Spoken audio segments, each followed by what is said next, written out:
comes down to it, if someone's going to say something about something in our family, it will be me. They know. They can almost always rely on if something's fucked, I'm going to be the one that raised the hand, be like, hey, is anybody else going to say something?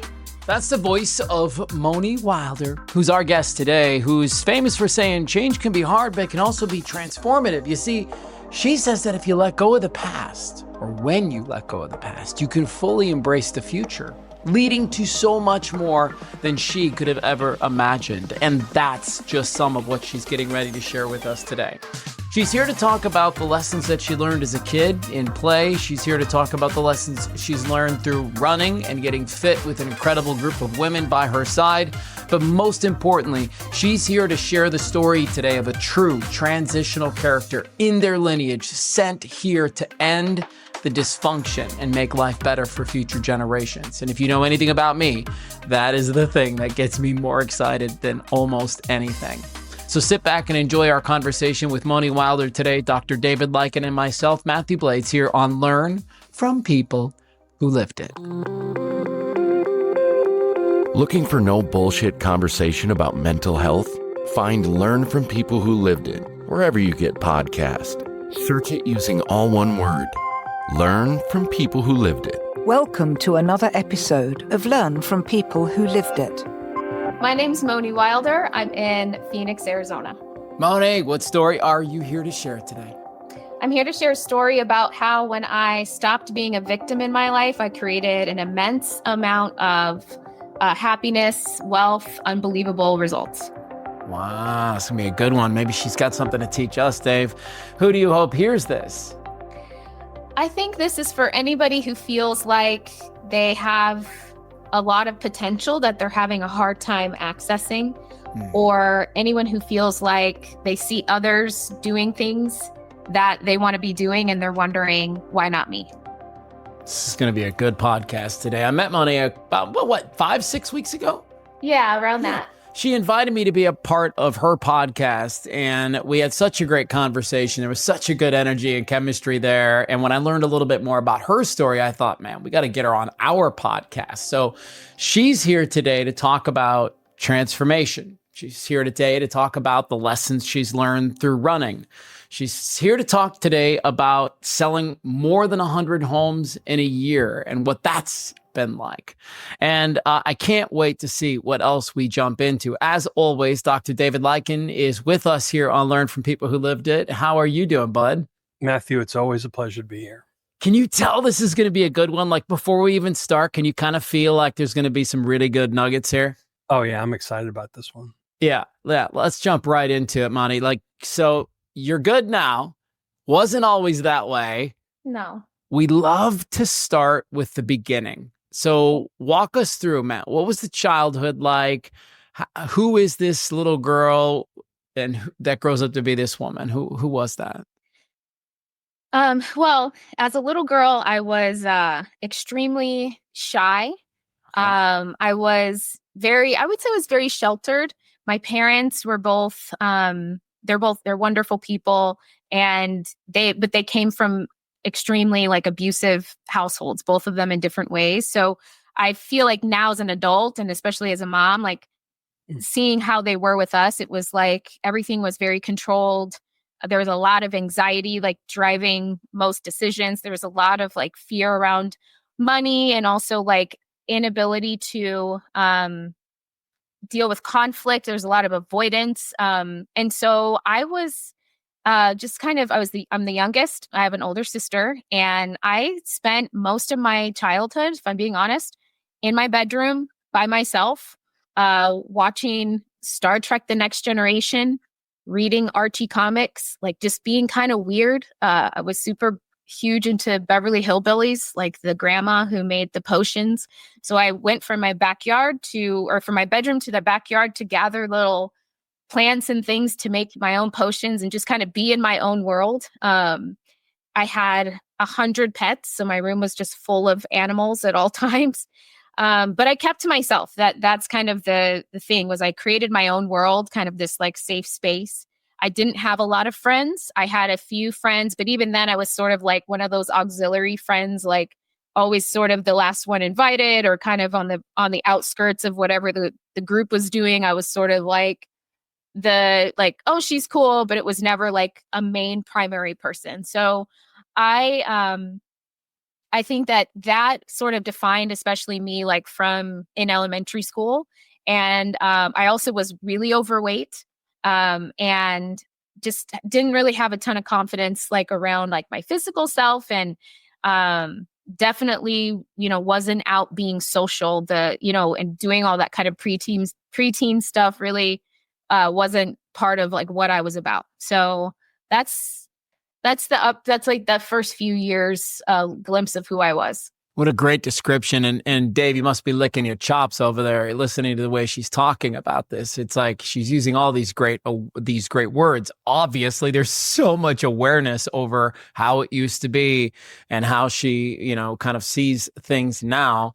And I want to come to you because of something she talked about. It's a recurring theme almost every week here on Learn from People Who Lived It. People have tough childhoods. They have parents who mean very well, but because of their situations, they end up putting their kids in pretty anxious situations, if I can speak.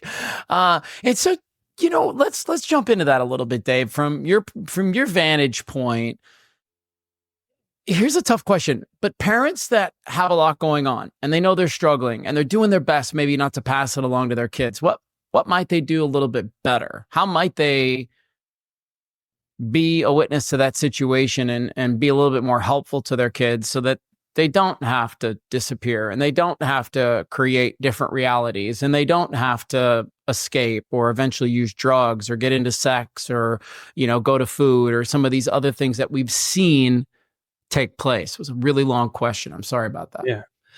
So just to clarify, Monie, your parents grew up in abusive households, but they weren't abusive with you growing up.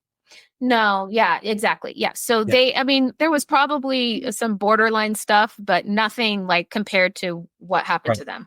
I mean, every parent from time to time loses their temper, or they can kind of, accidentally cross a line. Sure. But it's the systematic kind of abuse that I'm thinking of. So the interesting thing about abuse is it tends to be generational, or even trauma generally. It could be, sudden loss of somebody important, or divorce. Well, usually there are worse traumas than divorce that kind of lay this down, the life-threatening kind of things. But the parents, so kids that grow up with trauma and then become parents, a lot of times become anxious parents.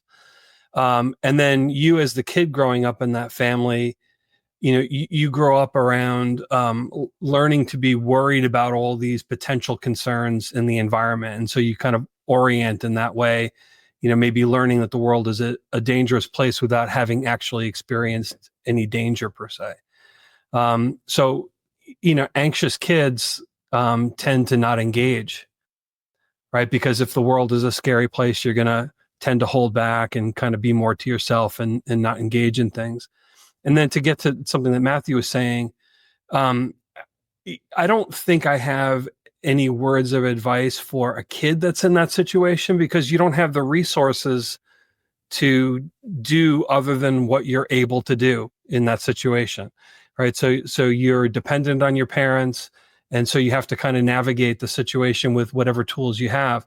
As an adult, however, by the time you get into your teens, so to teenagers, I would say, be careful about getting into abusive or self-abusive situations, either to spite your parents or because you don't feel good about yourself, you kind of self-punishing type things, or risky behaviors that could end up potentially having long-term consequences. But once you become an adult, you can kind of look back on things and then figure out how to chart your own path, or kind of develop your own voice and figure out how to move forward. But it's hard. I mean, this is something we've talked about in previous episodes too, that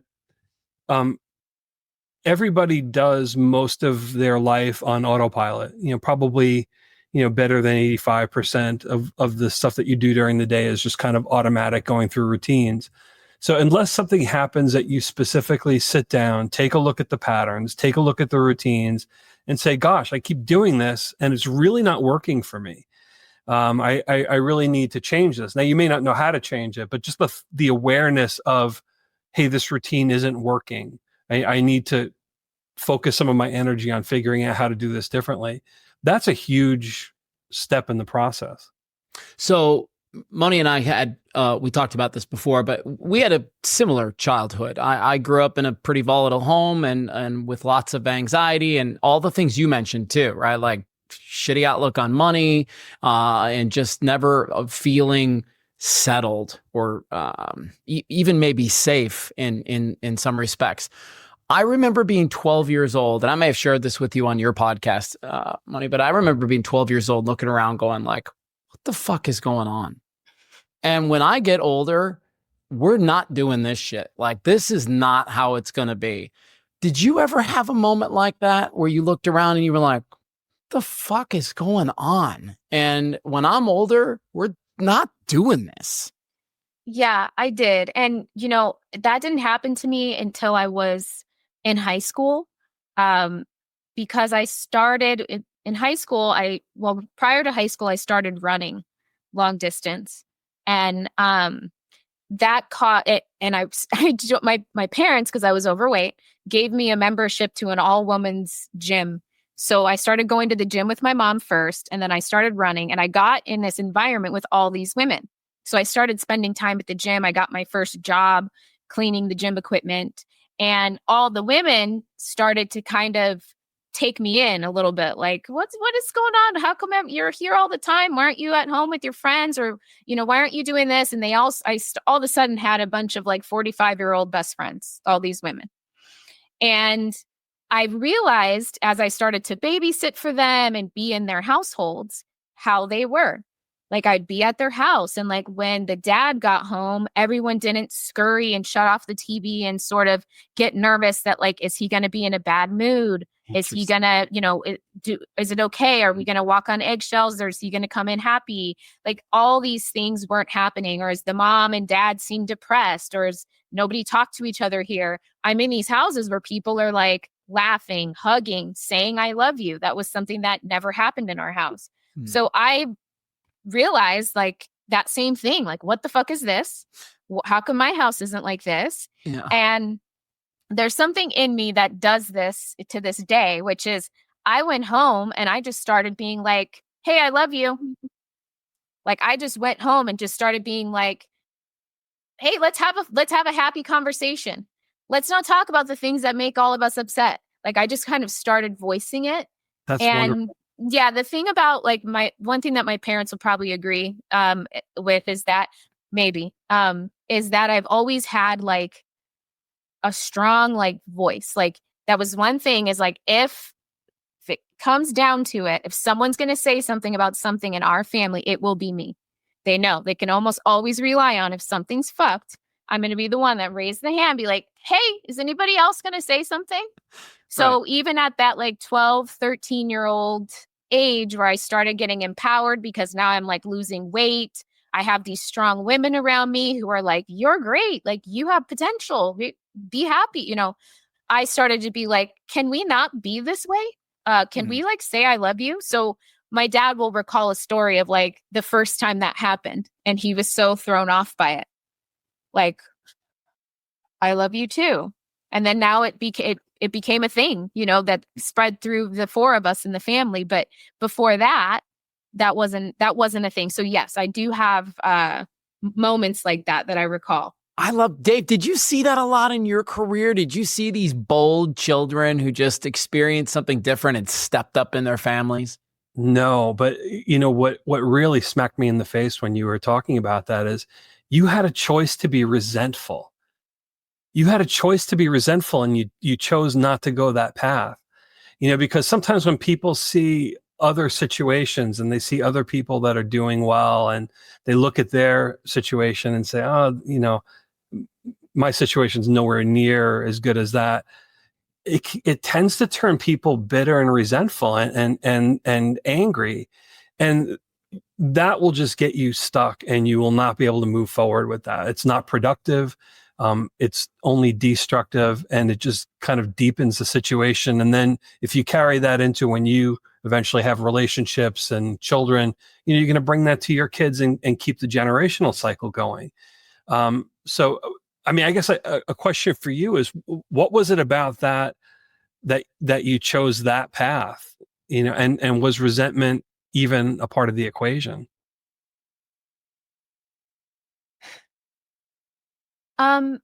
I for sure know that resentment was part of the equation because I have some of it now. So I know that it's there. Because I feel today, and this isn't the right way to feel, but I am being honest of how I feel. I feel like, well, why should I'm the youngest one in this family, and why am I the one who's trying to create a tone here when, you guys are the adults. And then there's the part of me that's aware that says, well, because they're doing the best that they can. They're not choosing it. These are the tools they have, and they're maximizing their tools. And thank God that I got those same tools, but an upgrade, right? Like their Windows 95 and I'm the fucking XP or whatever the next one was after that. So yes, it's there, but I think that part of why, apart from being in that group of women, I think was super impactful for me. But I'll be honest, and I want to laugh saying this, but I think the amount of time that I spent in my room watching television helped me to see possibility and see people being a certain way. So, and also like I was super into, gosh, this is so embarrassing.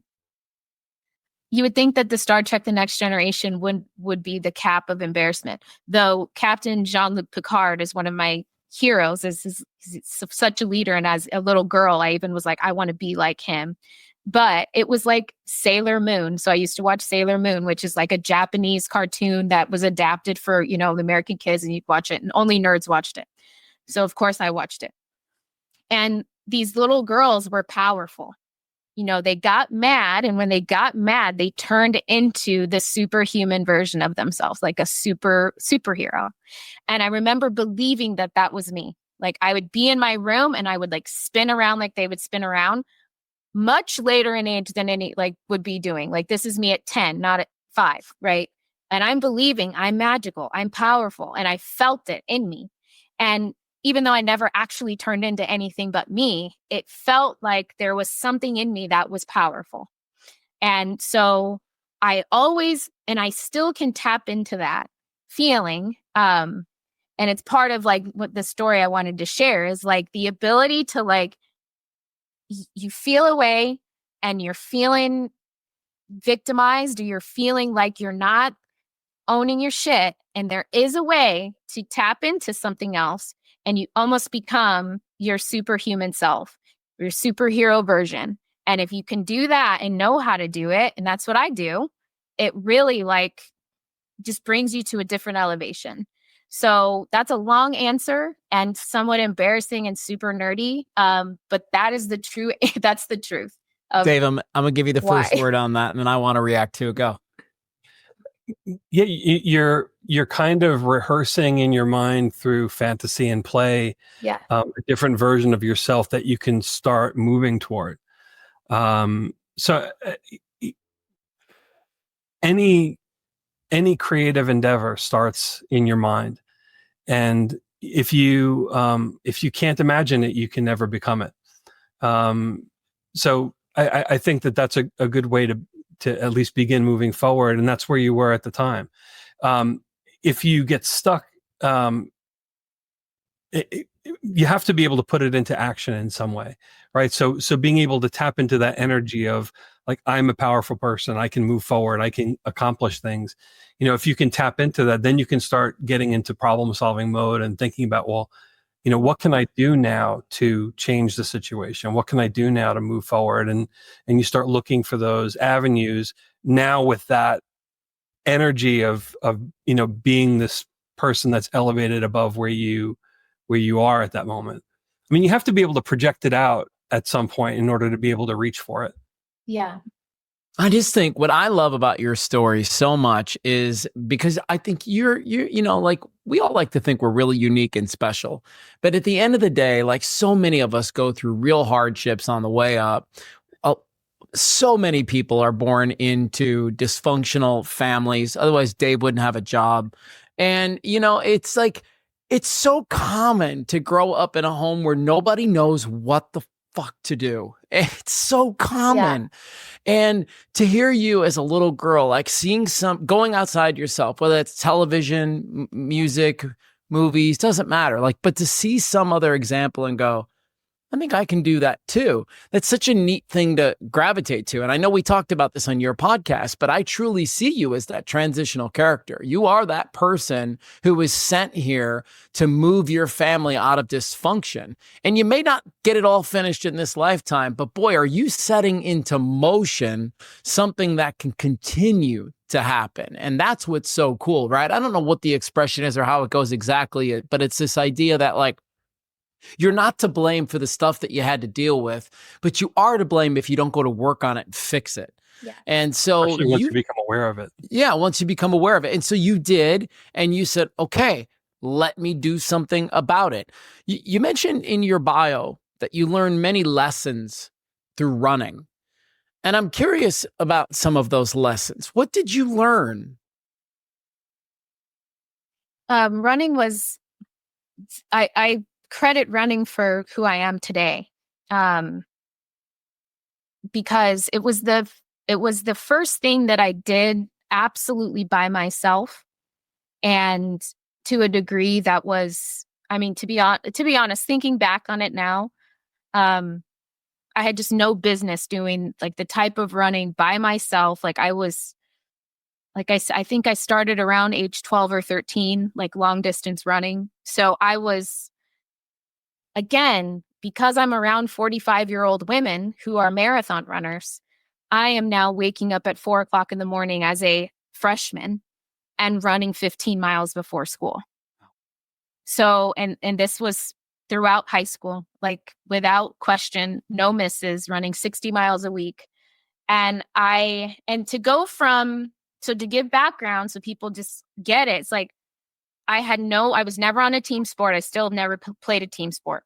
I never played soccer. I didn't do anything like that. I went from doing absolutely nothing to running long distance by myself. So it was me with my thoughts as a teenage girl, running 7-8 miles in the dark, away from my home, back, being chased by people, having creepy guys come up in their cars and try to do stuff, just being scared, getting lost.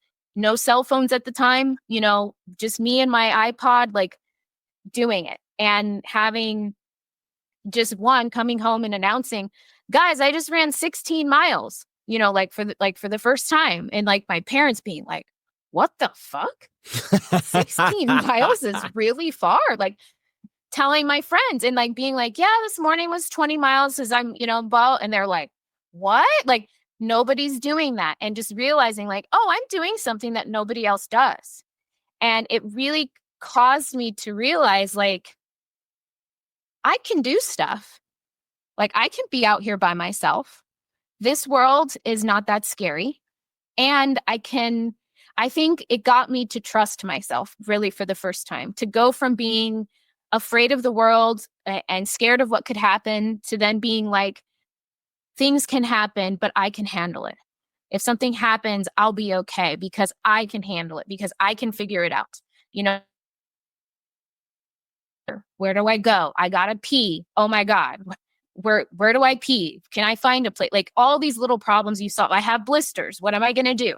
These things that when you're far away from home with no phone and you're a little girl, what can you do? So I feel like a lot of the lessons are all going to like roll into that, the like independence. Problem solving. Yeah. It's Problem overcoming. solving. Yes. And what that gave me was also a lot of time to think, a lot of time like to be in my thoughts and to problem solve out things at school or boys or these things that normally I would be in a group of girlfriends and we'd be talking, but I didn't have that. So it was just me and, confronting myself. So I have, I think, a lot of awareness too, because I just had this set amazing amount of like concentrated time in my teen years where it sort of was like, you're either listening to Matchbox 20 or you're listening to your thoughts, or you're doing a little bit of both Okay. every day. When did real estate come into the picture for you? It's just the most random thing. So I was the first one in my family to go to college. Yes. First one to get a master's degree. I was a fellow for this program. There's 6 of us in the country selected to basically be groomed to be city managers. So I was on the track to be a city manager, the best education you could get for it. All the doors open for me. And I discovered CrossFit, of all things. So I'm a long distance runner. Which means you're kind of bloodthirsty by just your disposition's pretty tough. CrossFit comes into play. I'm going to a CrossFit gym before I go to my city job in the morning.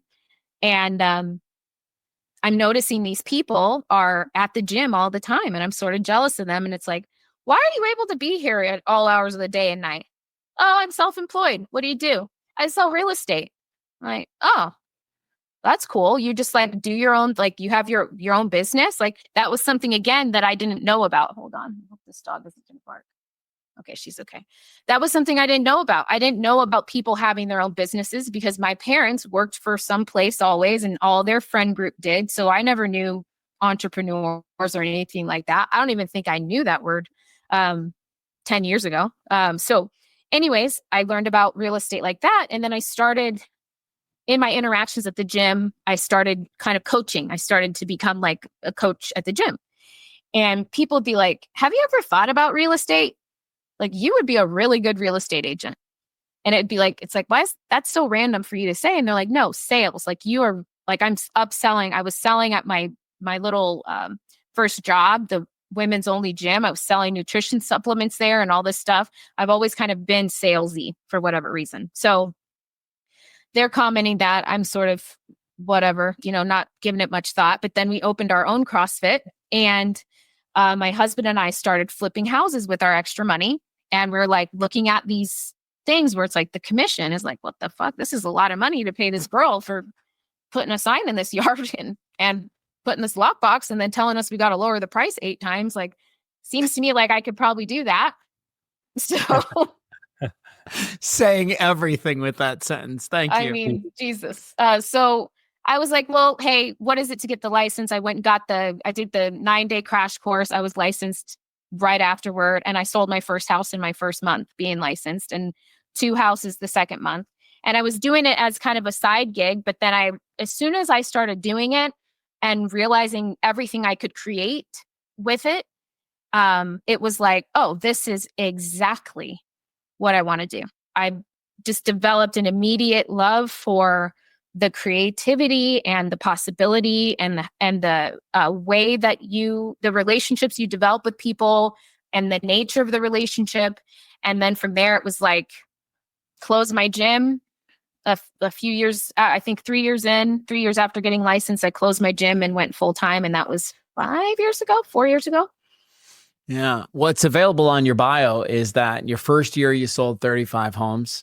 By 2020, you sold over 100 homes in a year.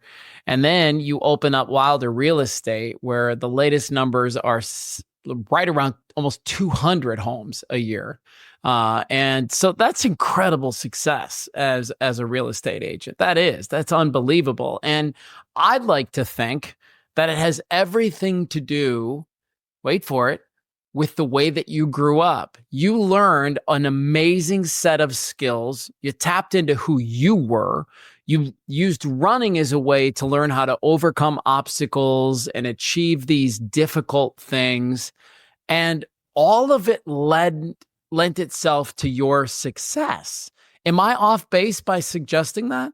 No, not at all. I think that, well, one, I just think that it's the only way it could be, right? Like It's just a progression and there's these sort of levels that you kind of get to, like in Super Mario, right? Like you defeat one boss and then you move to the next and you die a few times on this level. And then there's a new boss that you beat and you keep going. So, Yeah, most definitely. It has been the foundational skills are things that I tap into every day now to continue to grow myself and now grow other people. I'm going to put some pictures up on the screen. I want you to talk to me about these people a little bit. Oh, that's my family. This is your crew, huh? Yeah, Now, that's my crew. That's my when clique. you were a little girl, did you dream that this would be your life? No, not at all. So as a little girl and even into my 20s, I believed that I would be perpetually getting divorced. I kind of pictured myself as like an Elizabeth Taylor type for whatever reason. I have low tolerance for men. So I got married at 25 for the first time, and like that lasted for 3 years. And I was like, I hate this so much. But I married my husband, who just for whatever reason, I can't believe it. The other day, he's like, we're going to be married for. Well, you broke up. You said you were going to be married for what? Is she frozen on your end too, Dave? Oh, yeah, am I back? Am I better? You are. I got you now. So your husband said what? We're going to be married for 10 years. And I'm like, are you serious? Like, I thought I would never get beyond 2 or 3 with anybody. So, things are going well. I really enjoy him as a friend, and he is my husband is like the smartest, most creative person I've ever met, and he is also the opposite disposition of me. And I think it's the perfect, like, he's a person who pushes me to continue to confront the fear that I have, and like the wanting to kind of hide myself. He is like, nope, always pushing me forward to get out there and continue to just become bigger, the biggest version of myself that I can. I love that you said that, because it's my next question for you. Literally, you walked me right to it. You say in your bio, my husband, an entrepreneur himself, has encouraged me on this journey to get out of my comfort zone, trust my instincts, which has paid off tenfold. And so I'm going to ask you about it in just a second, Monie, but I want to talk to Dave about the power of having a partner who's got your back. Because there's a lot of people that want to make changes, but they really, man, the folks in their lives are anchors, and they don't even allow them to get off the ground, man. So let's talk about that for a second, Dave, from your perspective, that idea that people like can find a partner that lifts them up. Yeah. Well, I'm coming up on 28 years. And I think one of the things that works for us is we each give each other space. You have to abandon the idea of changing the other person into the perfect person that you were hoping for, and kind of let them bring their skills to the table. And in any relationship over time, you eventually figure out who's good at doing what, and you kind of divide and conquer. But when there's not a toxic competition, where you're both like looking to elevate each other, and whoever's successful, you share in those successes, I think that's probably one of the best signs of a healthy relationship. How does it feel from your vantage point to have that guy challenging you? Because here's what I imagine. Like any marriage, as soon as your partner challenges you a little bit, sometimes it's like doesn't work right away, or sometimes you get defensive. Yeah, you get a little defensive, right? You're like, hold on a second, and there's that tendency to like want to revert back to the Windows 95 that you talked about earlier. And so how are you in those cases when he challenges you? Is it easy now? Like when he says it, are you like, oh, okay, he's probably right? Or are there moments still where you're like, fuck you, man? Like I'm trying as hard as I can here. Yeah, it's like that every time. Every time. Okay. Yeah. Because I'm me, one, and I'm, is probably as stubborn as they're made. So that's one thing. And also, as much as I think I say I want to grow, I don't always want to grow. So, having him in the background sometimes nudging at me is annoying. And I just sometimes want to be left alone. It's like, hey, haven't I fucking done enough? So there is that. But Yeah, how okay. does it feel overall is it's the greatest blessing I could ever think about. Yeah. It's because to me, there isn't, I don't know if you can really say you love someone if you really aren't looking out for their very best version. And I know that he sees me in my best version, and that's what he's aiming for. So what could be better than that? Right. But You know, another ahead. thing too to consider when you overcome childhood traumas and overcome patterns that were not useful for you as a kid, that doesn't mean that those initial reactions ever go away, right? So if you had a childhood insecurity and somebody kind of pokes at that insecurity, your initial reaction is always going to be there. That never goes away. But with time and self-reflection, the best thing that you can do is just kind of pause and say, okay, that really set me off. And instead of immediately reacting to it, just kind of process it a little bit and think it through and remind yourself of some of the core principles like, hey, I know this guy has my back. So regardless of how that comment hit me, I know that this person is on my side and wants the best for me. Right. So then that can recontextualize that whole irritation. And if there's something that needs to be clarified about it, you can go and talk about it and not go in with venom and not go in with the claws out, but have an actual conversation about it. Like, hey, what you said to me before kind of stung. Like, what was that? Yeah. And then you find out, okay, maybe he had a bad day or something didn't go well for him that he was hoping for. And okay, this isn't about me, but I just happen to be downstream from that reaction.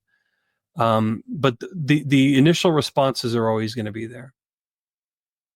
Yeah. Okay, It's like a thing across the board for me is like, I feel that a lot. I feel like I know better, but I still have this like I have these initial moments that are not my know better. They're not coming from that know better place. yeah. So especially this year, I've just been trying to notice it, and trying to slow my response, because man, can I snap. I mean, I am like a high D personality. Like I said, the one in the family that raises my hand, like, hey, this is fucked. Anybody else going to say something? Like, I have that, which I'm happy I have it. But it's not always like, it's not the best way to like deal with a team member, like when I can, be a little sharp and like scare people away. So now I'm really challenging myself to just slow down and make sure the thing that the place I'm coming from is from my like no better place, if that is even a place. It's It a place is. I just made up. Yeah. No, it is. Get back to knowing because you do, right? Like you trust your higher self, trust that Yeah. power, that little voice that's talking to you. I've just been dealing with a really frustrating situation with the hockey program that I run into. And, somebody hit me with a note and they were like, you should probably just walk away from this particular thing. And just like you, I was like, fuck you. Like, I'm not just going to quit. I'm just going to walk away from this thing. But like you, I'm trying to get faster at getting to the higher self. Yeah. And, within a few minutes, maybe within a few hours, it was more like, okay, let me entertain that. What would that look like? Yeah. And again, like I hadn't decided yet, but somebody's suggesting it. Let me entertain this. Maybe somebody's seeing something I'm not seeing. And then if you're surrounded by people you trust, then it is a little easier to go, all right, maybe that was my blind spot and I might have missed something. And, long story short, I end up stepping away. I end up stepping away from the head coaching position because I can see that as soon as I do that, new energy is going to come to the table. New perspectives are going to come to the table. I still get to do a lot of the things I want. I just don't have to be as involved day to day, moment to moment as I was before. And I will tell you that the moment I made that decision, I physically felt lighter. Yeah. I felt freer. I felt like a different version of myself who had space for something new to show up. Right. So speak to that a little bit. You know, I Monie, have a comment. Yeah, please do. So sometimes after taking the time and reflecting, the fuck you still stands. Yeah. So, but at least now it's an informed fuck you. Great. It's so true. I'm gonna coin the phrase for you. This is an informed fuck you. So Yes. my first fuck you was ignorant. That was a now little I'm impulsive, but now I've thought it through and it really still stands. Yes, I really love that. It's the name of your new podcast. It'll be The Informed Fuck You. Maybe that's the direction we should go with my podcast this whole time that I'm struggling with my theme. No, I really like what you said about blind spots, because I think when you're in that mode, it's just, I do feel blind. You know, I feel usually it's blinded by some type of rage or feeling inadequate, or something is causing me not to be able to see all of it. So that's exactly, that word was the perfect word to capture what I feel in that moment as well. It's great. This has been really one of my favorite conversations we've had in such a long time. And there's just an energy about you that is so, it's attractive. It's such an energy that I think this is the reason you sell 180 homes a year, right? You're good at what you do, but you also carry an energy that makes it so people want to be around. They want to be in your presence. They trust you to get the deal done. They trust you that you're going to make this happen. And a lot of that is because you have that strong will and you have that strong energy that people go, okay, I can allow her to handle this. Dave, is there anything you would like to add to that before I move on? Yeah, but also you put the work into it. That's it. Thank you. Yeah, no, it's huge. I appreciate it. I want to start to wind down. And I want to start to wind down with this conversation of what does it look like now for you to be a transitional character in your life?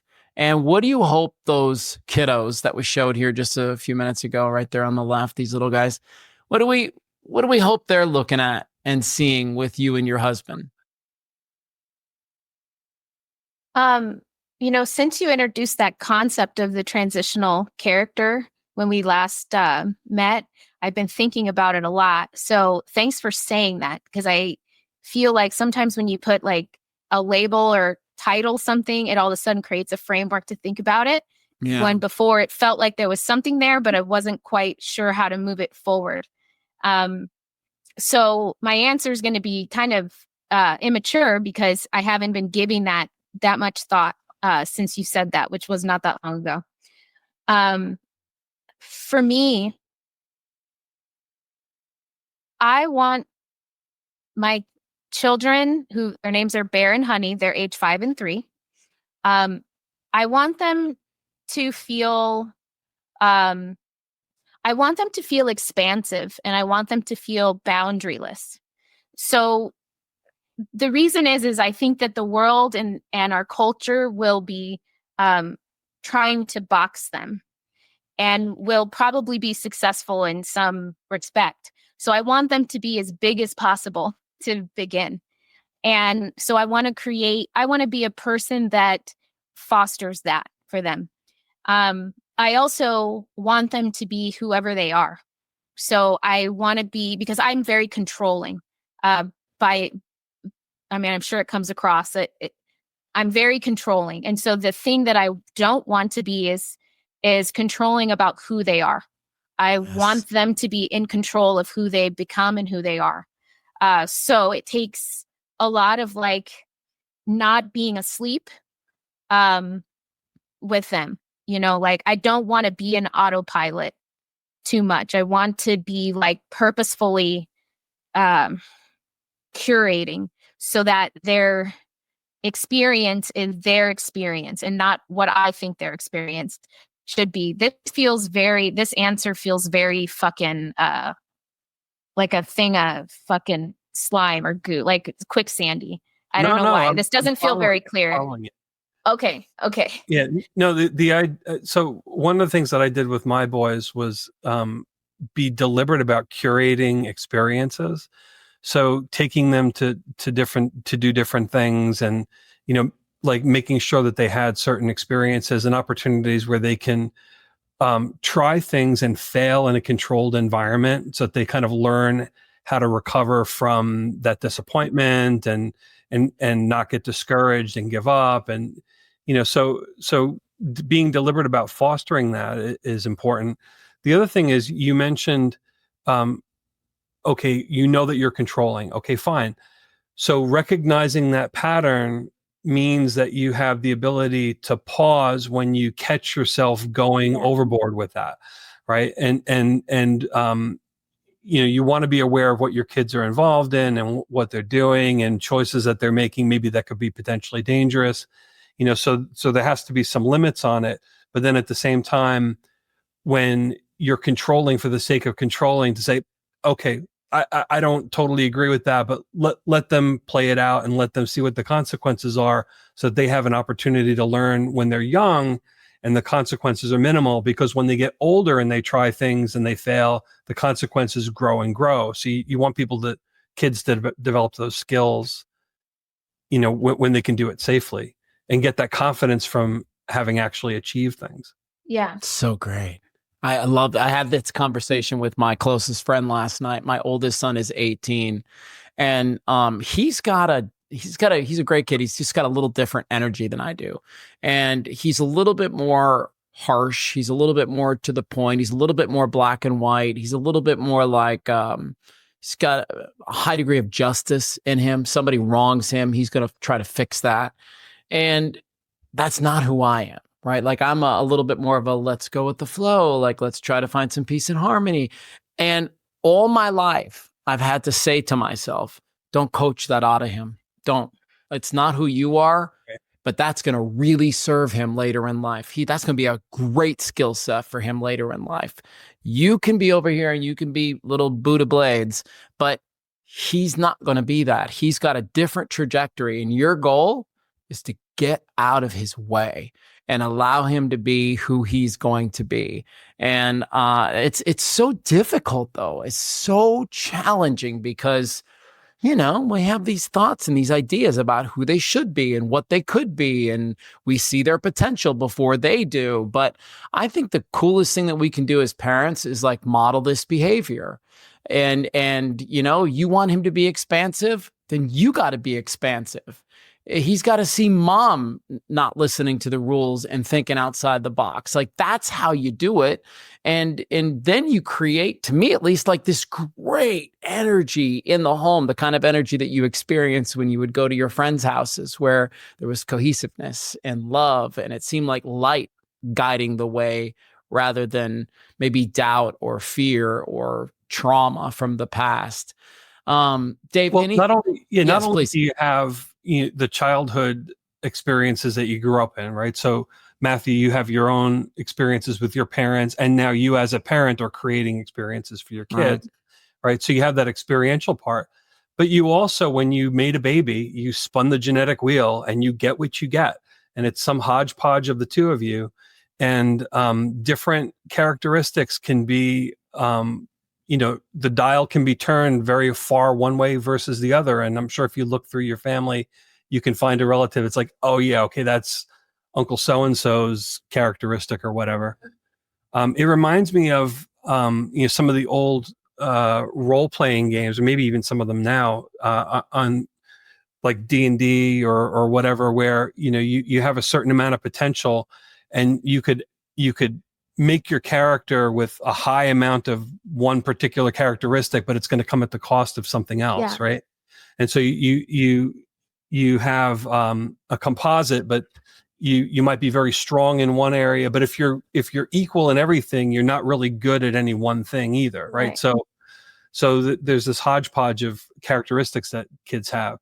Disagreeableness is one of those characteristics, right? So if you're generally an agreeable person, you're going to kind of go with the flow. If you're more of a disagreeable person, you're going to challenge authority. You're going to question things, and you don't mind conflict. That conflict maybe is even a charge for you, where somebody that has low disagreeableness is going to not want to deal with that. And there's all different types of characteristics that kind of have that range to them. as a parent, you have to figure out what your kids are and kind of work with that, not try to change it, because that's going to create a lot of conflict trying to make them, if they're a disagreeable kid and you try to force them to be agreeable, that's not going to go well. Doesn't usually work here either. No. Can I add one yeah, thing? please do. Both of you guys kind of prompted me to think of something I think is really important. One about the disagreeableness. So I would probably be on the spectrum of disagreeable. I'll just say that. And my daughter is, my 3-year-old. She is. And I think like as a woman, and as now a mom, one of the things that I want both of my kids to see is me being expansive and me being disagreeable at times. I think that was something that I didn't see growing up. I saw both my parents kind of be somewhat complacent or just sort of accepting of whatever the circumstance is. That's just how it is. And me not being that way or having that little bit of disagreeableness has really helped me to create the things that I want to create. And I want both of my kids to see women doing that. And I want my daughter particularly to know too that, motherhood does not mean that you stop developing yourself. I know a lot of mothers view their whole life once their kids are born as my kids are my life. I sacrifice everything. I won't go to school because my kids, or I don't do this project because of my kids, or I can't take this thing on because of my kids. And it is very martyr-y. And I think it's a disservice to your kids. So I want them to see me doing things, and I'm their mom, and able to use that disagreeableness to, create some good outcomes here and there, because it's an important trait to have, especially if you know how to use it in a productive way. Right. You don't just walk in and start slashing at people. Right. So, not anymore. No, I can't. There is a mode. I have that mode, but I'm learning. Yeah. But you can learn to temper disagreeableness with a sense of humor and, and take that space to really think it through and make sure that, like, if you're about to go nuclear, there's a good reason for it. And you've thought through those reasons first. So any character trait can be tempered. Monie, you are the transitional character in your lineage. There's no question in my brain about who you are and what you're here to do. And the moment I met you, man, it was like, holy shit, look at this electric energy that's here. And there's a force inside of you that's so cool. And I hope that it just continues to get brighter and brighter and brighter and brighter. And one day I'm going to be like, I was on her podcast one time and look at her now, man, just absolutely destroying it. If people want to work with you, they've heard something today and they're like, man, that's it. That's my girl. That's the one I want to use for real estate, or I just feel like I want to follow her on Instagram and I just want to stay connected to what she's got going on and what she's trying to build. Where do you want to send our audience? So they can go to moniewilder.com or just search Monie Wilder on all platforms. They'll find me.